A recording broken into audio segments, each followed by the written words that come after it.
اللهم صل وسلم وبارك على سيدنا محمد وعلى آله وصحبه أجمعين.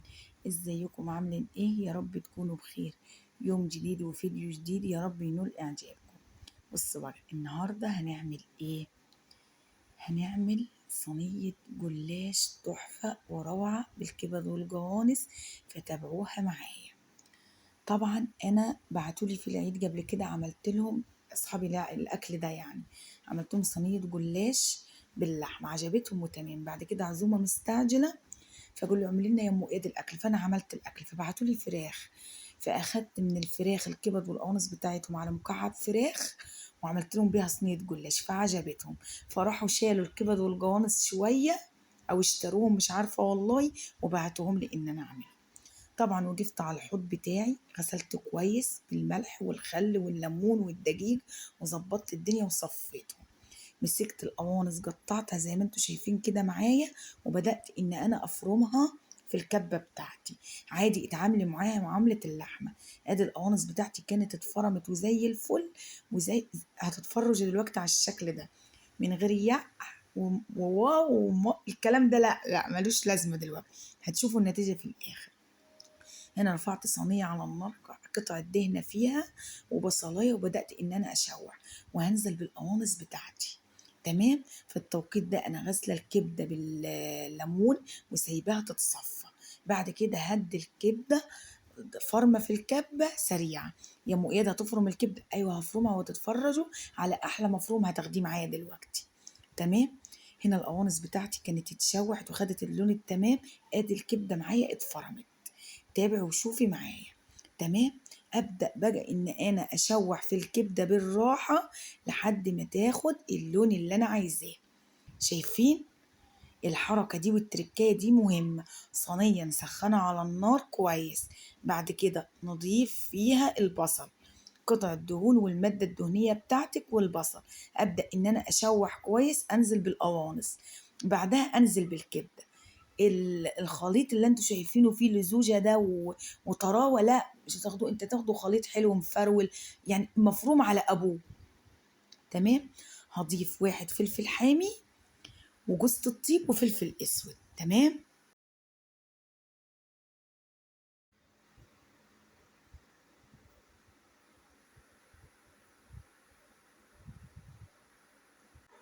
اهو زي ما انتوا شايفين كده معايا. هضيف معلقة فلفل اسود محترمة، وهضيف برضو معلقة جوزة الطيب وسنة كزبرة. بس كده. وشوح الكلام ده مع بعضه، وخدي احلى بشاميل اقتصادي، طواجن، صينيه جلاش، اللي انت حابه تصنفيه بقى من الخليط ده صنفيه. بتشتري الكبد والقوانص اتعاملي معاها كده، بتجيبي فراخ كتيره وبتحوشيها اتعاملي معاها كده. تمام. بس وصفة اقتصادية وحلوة وفي متناول ايدينا، وبتخلينا طول السنة شغالين نعمل في وصفات حلوة وغير مكلفة، يعني طبيعي الفراخ في متناول الايد عن اللحوم. تمام. ونحاول بقدر المستطاع ان احنا نبعد عن المجمدات. بس لكن دي حاجة في البيت وصحية وكويسة مش وحشة. طبعا انا مش ماشية على نظام ولا بتكلم على بتوع النظام، ربنا يبارك لكل واحد في ذاته. تمام. هنا بقى التتبيلة بتاعت الجلاش خلصت وبقت زي الفل. هنشوي فراخ، هو صينية الجلاش وفرختين مشويين أو فرخة ونص. هنا معايا بصلاية كبيرة وواحدة طماطم وفلفل حامي. هاخد الخليط الحلو ده أقطعه زي ما انتوا شايفين كده معايا، وعلى الكب أو على الخلاط أبدأ إن أنا أفرمه فرم ناعم. تمام. الفراخ هنا كانت اتغسلت معايا بالخل والدقيق والطماطمايه والملح وكل الحاجات الحلوة دي. هنا الخليط كان اتفرم معايا وزي الفل، نزلت بيه في بولة. بعد كده هضيف على الخليط ايه؟ هنشوف هنضيف ايه دلوقتي. تمام. هنضيف يا حبايبي ملح وفلفل اسود وجوزة الطيب وحبة شطة. بس كده. ادي الملح والفلفل الاسود وكزبرة وجوزة الطيب وشطة بس. وابدأ ان انا الخليط ده اقلبه مع بعضيه واتبل بيه الفراخ. سهلة وبسيطة وطبيعية وحلوة ومش بتاخد وقت خالص معايا. اهو. ايه رأيكم؟ ولو كنا وصلنا لحد هنا من الفيديو يا حبايبي ونص ليمونة. ولو كنا وصلنا لحد هنا يا حبايبي من الفيديو، يا ريت ما ننساش اللايك والاشتراك في القناة فضلا وليس أمرا. أو يبقى تاني: بصل، طماطم، فلفل حامي، كزبرة، ملح، فلفل اسود، جوز الطيب، عصرة ليمونة، ومعلقتين زيت. تمام. ابدا بقى الخليط ده اقلبه كويس كده مع بعضه، واجيب الفراخ وابدا ان انا اتبلها فيه. ايه رايكم بقى؟ تحفه تحفه تحفه. لا اله الا الله سيدنا محمد رسول الله، اللهم صل وسلم وبارك على سيدنا محمد وعلى اله وصحبه اجمعين. هنا بقى اخد الفراخ معايا، ابدا ان انا ارفع تحت الجلد، عامله فيه فتحات اهو علشان التتبيله تدخل في كل مكان. وابدا ان انا اتبل الفراخ قطعه قطعه، والله لو سيبناها يوم كامل او ساعتين ثلاثه. طبعا انا عشان مستعجله ما سبتهاش، فاشتغلت على طول. برضو بتكون حلوه، بس طبيعي لما الحاجه بتاخد وقتها بيكون افضل. واتبلها وارصها في الصينيه لحد ما اخلص الكميه كلها. تمام. هنا كنت خلصت كميه التتبيل كلها.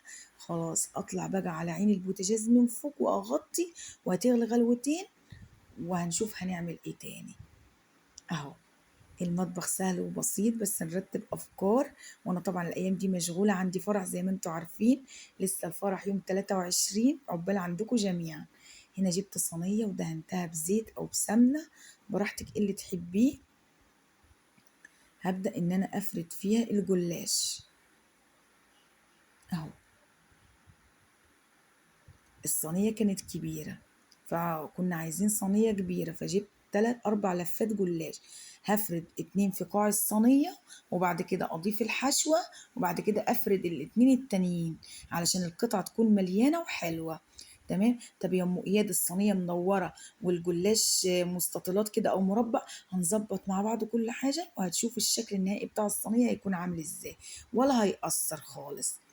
انتي وزني بعينيكي كده الامور، هتبصي تلاقي النتيجه طلعت حلوه معاكي اهو. انا فردت كده طبقه، وهاخد في الناحيه التانية عكسها لحد ما املى الفراغات كلها اللي في الصينيه. مش هتبقى فيه غير طبقه الجلاش من تحت. يعني البنات الصغيرين ما تقلقوش. ها، الثانوية العامة خلاص آخر يوم في الامتحانات بكرة. يا رب بالنجاح ويفرق ويوفقكم جميعا يا رب. وكل طالب في الثانوية عامة ينول اللي هو بيتمناه يا رب، اللهم آمين. والبنات الحلوين يرجعوا يتفرجوا عليا تاني اهو. هنا بقى الخليط بتاعي شايفين؟ تحفة وجميل، وما تفرجوش عن اللحمة المفرومة، واقتصادي، وطول السنة يبقى شغال معاكي في أي يوم في أي وقت في أي عزومة. ما تجرفيش وتقولي هي الكبدة تتفرم، هي القوانص تتفرم. أيوة، انت حاجة غسلاها بإيديك وواثقة في نظافتها، اتعاملي بيها. شايفين؟ والله ما تفرجيه عن اللحمة المفرومة، والطعم بيبقى لذيذ وحلو خالص. حابة برضو ما تفرميش وتعمل صينية الجلاش يبقوا قطع صغيرة، الكبد والقوانص عادي برضو ما فيش مشاكل. ايه المهم نسهل على نفسنا ونعمل وصفات حلوة واقتصادية بس. ربنا يعين كل واحد على بيته في الغلا اللي احنا فيه ده. هنا فردت تاني طبقة اللي هي الحشوة، واخر طبقة اللي هي الجلاش بس. ايه رأيكم؟ طبعا هما باعتين لي كيس لبن بخيره. هفرده عفوا هفرد الجلاش، وهاخد البيض واللبن اضربهم في الخلاط زي ما انتم شايفين كده، وانزل بالخليط بتاعي. وفي ثواني عملتي احلى صينيه جلاش. ودي صينيه كبيره تكفي 15 فرد وازيد كمان. ده انا بقول 15 فرد، لو كل فرد ياكل قطعتين، قطعه مش عارفه ايه كده. هنا خلصت، ابدا ان انا اقطع في الصينيه بتاعتي. او شايفين الوش متساوي ازاي؟ ولا كأن الجلاش معمول على مقاس الصينية دي اهو. ايه رأيكم؟ تحفة تحفة تحفة. وبألف هنا وشفا على قلوبهم. ويا رب دايما أكون عند حسن ظن الناس بيا. ويا رب دايما ما أقصرش مع حد، حتى لو أنا مشغولة ومضغوطة. إن في ناس، دي ناس ليها وضعها وليها احترامها، وما أحبش خالص إن أنا أقصر معاهم حتى لو أنا مشغولة. تمام. هنا قطعت الصينية بتاعتي، وتمام وزي الفل. هنا سيحت معلقتين سمنة بلدي على معلقتين زيت، وأبدأ إن أنا أشرب وش الجلاش بتاعي. تمام أهو زي ما انتوا شايفين كده معايا، مش كتير، ما نكترش المادة الدهنية علشان الجو حر والأكل التقيل مش أحسن حاجة. بس كده. أعمل بقى الخليط بتاع الجلاش، أدخل الصينية الفرن، يا إما أدخلها تتشمع شوية وأطلعها عفوا وأضيف الخليط، يا إما أضيف الخليط من الأول. هنا بقى أكسر البيض بالطين مش كتير يعني، وفلفل أسود وعصرة ليمون، يعني نقطتين كده عصير ليمون علشان الزفرة انتوا عارفين يا حبايبي. وأضيف اللبن وأضرب في الخلاط وأضيف على الجلاش. أنا محتاجة منكم لايكات كتير جوي جوي جوي جوي يا بوي، محتاجة لايكات كتير خالص الفترة دي وتدعموني. معلش لو بأخر في الفيديوهات عليكم بس غصب عني.